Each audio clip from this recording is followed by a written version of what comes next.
We are back with another video. Before we get into the video, like, comment, and subscribe to the channel. Nicki Minaj has been dragged in the Tyla and Rihanna beef.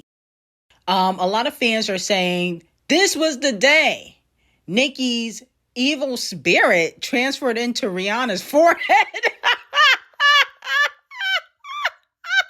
Y'all are dumb. A lot of fans are saying that Nicki Minaj and Rihanna, being that they are both Caribbean, that they are not as welcoming to the new girls like Beyonce is. A lot of people feel like Beyonce is welcoming to the new girls, but Rihanna and Nicki Minaj. Let me know how y'all feel about it. Here's my thing. I feel like Rihanna and Nicki, they can't fake it like Beyonce does. Beyonce doesn't work with any of the R&B girlies like that, not even her own artists. And didn't she make a song called Bow Down, telling all the R&B girls like Rihanna and Keyshia Cole to bow down to her? Beyonce don't even fuck with Chloe. I don't understand how y'all saying she's not a mean girl. She's just not upfront with it like Nicki and Rihanna. No shade.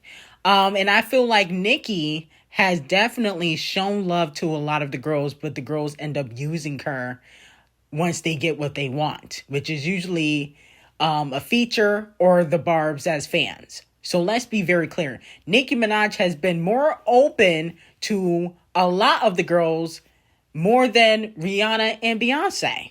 Let's be very clear. Are y'all dumb? She's worked with all of the female rappers, except probably Scratch Off.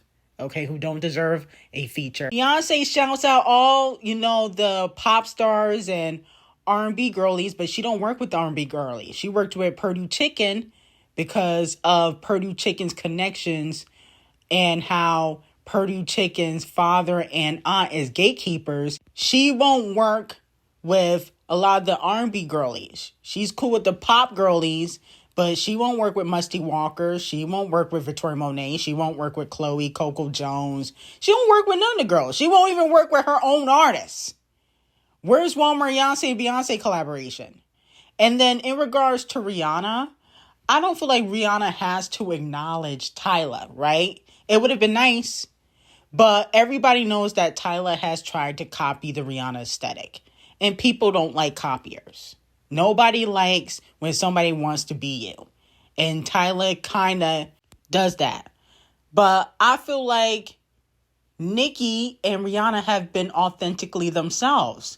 And I don't feel like they have to embrace the new girls coming in, because when they were coming in, the older generation didn't just right away embrace them. Let's be very clear. When Nicki got in the game, Queen Latifah, Lil' Kim, Da Brat, Missy, all threw shade. On top of that, it's been reported that Tyla has been hiring Rihanna's glam team, her stylist, and everything. And it has gotten back to Rihanna that Tyla might have a little bit of an obsession with Rihanna. That's what people are saying that have worked with Tyla and Rihanna. And they've been reporting back to Rihanna everything Tyla says about her. Similar to how Cardi B has an obsession with Nicki Minaj and tried to morph into Nicki early on in her career. Okay? Very much similar. Now, a fan did say ever since Rihanna started dating ASAP, she's been oddly hostile towards Pretty Woman. Almost like it's rooted in insecurity and a clear understanding of how easily her man can be drawn to attention. Now, also, a lot of people are saying that the reason why Rihanna might be hostile towards Tyla is because, ASAP, the colorist, might find her attractive, which probably is the case because if you know his dating history, he do like slim model-looking girls, right? Like the Kendalls, the Chanel Imans, Riri back in 2012, Tyla would definitely be his type. But also, let's not act like Rihanna hasn't always been like that. Remember, she did the same thing with Karrueche and Chris Brown. Once Chris Brown started dating Karrueche, she was saying, oh, she looked like a rice cake and posting memes and pictures on social media. Rihanna has always been like that. Y'all just starting to notice it now because she's getting dragged on social media and she's not as skinny as she used to be. Now she's not as good looking as she used to be. So now people are paying attention to how she acts because her looks are no longer going to be able to get her far. Now, fans are also saying that Nicki Minaj made Scratch Off retire. Scratch Off posted a sympathy tweet or a PR stunt tweet saying, "My retirement album, the one that's coming out this month, thank you for everything." Now, a lot of people are wondering, how can Scratch Off afford to retire when all of her albums have flopped? She ain't have no album that sold over 50,000 first week. How are you going to retire?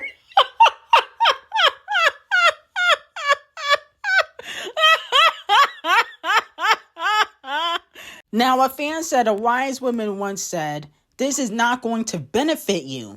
Now look where your career is at. Congratulations on the baby, though."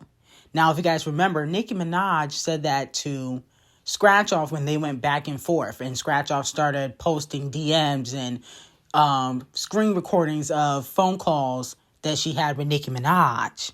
So a lot of people are saying that this is Scratch Off's karma for what she did to Nicki. Interesting. Now, another fan said, "This gimmick to get people to stream, okay? Because y'all allow her 2 singles to flop." Another fan said, "Retiring off your first album is a terrible move."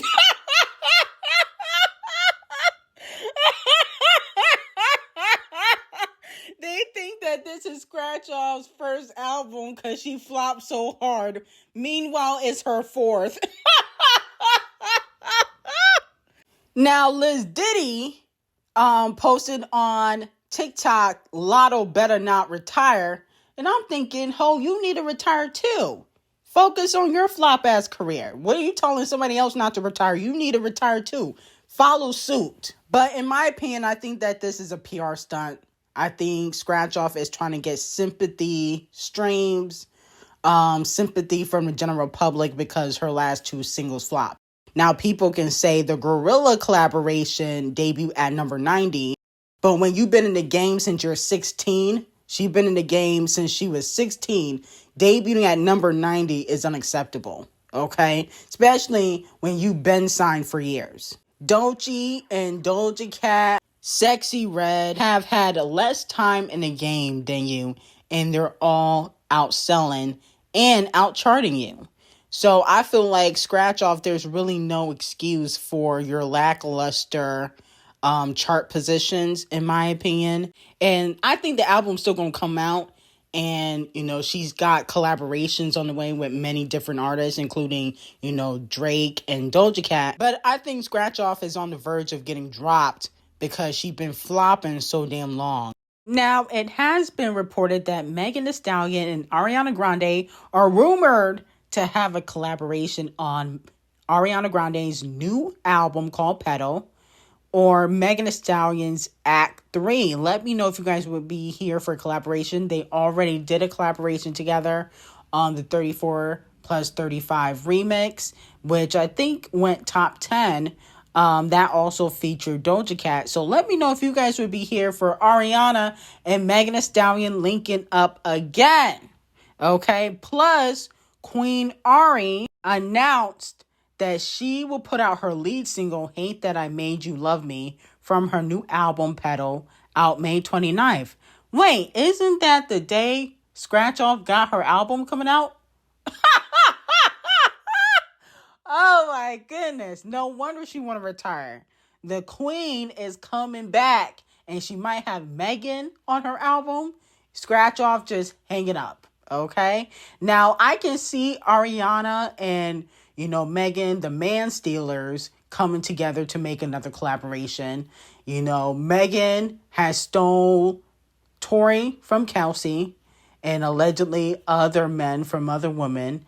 And Ariana is a known cheater. You know, I love Queen Ari, but she's another one where she's always stealing somebody's man. So the Men Stealers coming together, I think it might be a boppity bop. Okay? The only thing, though, I feel like Megan don't always sound good on pop records. Is it just me, or she doesn't always sound good on pop records? I feel like is usually a miss. I don't think Megan has one hit pop record under her belt. She don't have one. Unless you count Savage, which is not really pop. But, you know, she did the Savage remix with Beyonce. But other than that, she don't have no pop records that really hit. I don't think pop is the lane she should be going in. Moving on from that, Justin Bieber and Nicki Minaj's Beauty and the Beat remains at number 1 on the global Palify chart with 6.74 million streams. It now has spent 23 days at number 1, so congratulations to Nicki Minaj. A lot of people are complaining that Justin Bieber has not acknowledged the success of Beauty and the Beat and how it has risen on the charts. And here's my thing. Justin don't own his music. I mean, he hasn't acknowledged anything. He had a bunch of songs on Palify, and he hasn't acknowledged any of those songs that were doing well because he don't own his own music. And it's not like the songs from Swag are number 1. And on top of that, in the song, Nicki Minaj acknowledges or shouts out his ex, Selena Gomez, who he's still in love with and has to pretend like he's not because he's married to Hailey Bieber. So he's in a sticky situation. I don't expect him to acknowledge this song. Okay? You know, I think that it would have been nice if him and Nicki had came together for Coachella, but I knew that was never going to happen. And Justin is one of those people where he tends to do the bare minimum. Like, even his first week performance at Coachella was very lackluster. Second week was a lot better, but again, he does the bare minimum. Like, the production was okay. You know, he's not dancing like he used to. He's mostly gonna make the fans sing majority of the songs. You know, I feel like Justin, he's not where he used to be. So I'm not expecting 2012 Justin Bieber to acknowledge any type of success, you know? So I don't really think it's a slap in Nicki's face, in my opinion. Now, Ayra Starr has announced a new album, Stargirl, out August 14th. Let me know if you think Riri might give her a verse, okay?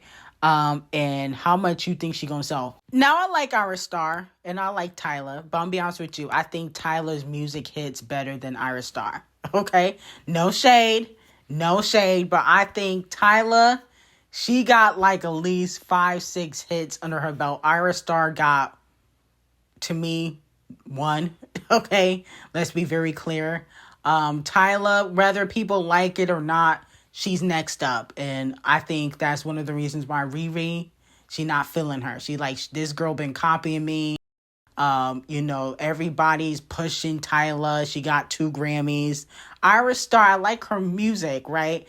But she don't got the hits Tyla got. She don't got a Push a Start. She don't got a Water. She don't got a Chanel. She don't got a She Did It Again collaboration. You know, she don't got that, you know, unfortunately. But, you know, hopefully this album, she'll get some hits because so far I haven't seen any in a long time. And I like both. So this is not shade to Ayra Starr, but I think Tyla right now, her spot is a little bit bigger than Ayra Starr's. Okay, if we just being honest, Tyla right now is bigger than Ayra. And the fact that Rihanna is shading Tyla says everything. You know, she would have paid her dust if she really didn't feel anything about Tyla. There's something there with Tyla, and that's why Riri is shading her. Point blank, period. I like Ayra Starr, so this is not shade, but I think Tyla, she's one of the hottest pop girls out right now.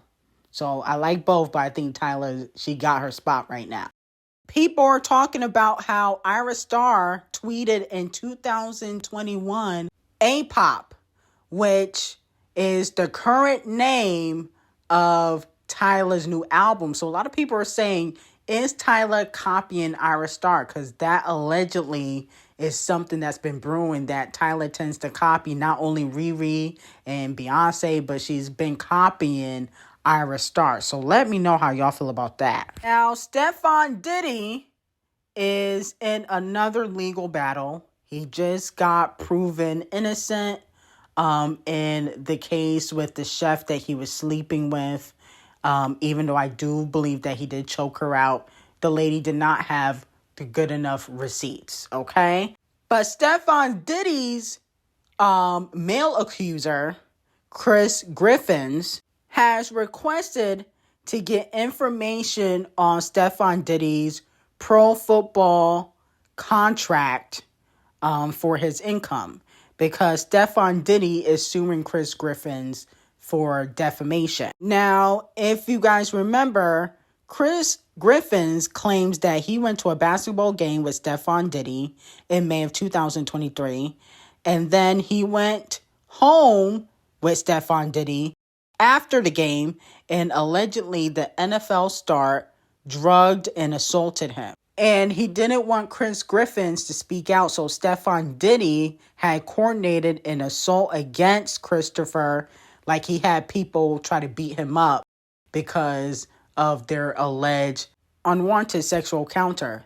Now, a lot of people are wondering, why does Chris Griffins need to see Stefon Diddy's NFL contract? Well, if Stefon Diddy is suing him for defamation, you got to prove that you had loss of income, how it affected your career. That's why Champagne Thickums case got thrown out. It got dismissed. He's appealing, but he couldn't prove that Not Like Us affected his career, because it didn't. So with Stefon Diddy, he's going to have to prove that in court. And I don't think he was affected by it, but it probably has affected his reputation. So I don't think it affected him financially, though. But anyway, I got some very hot tea on Tyla, Ayra, and Rihanna, and Jocelyn Hernandez and Zeus on Patreon. Link will be in the description. Have a great day.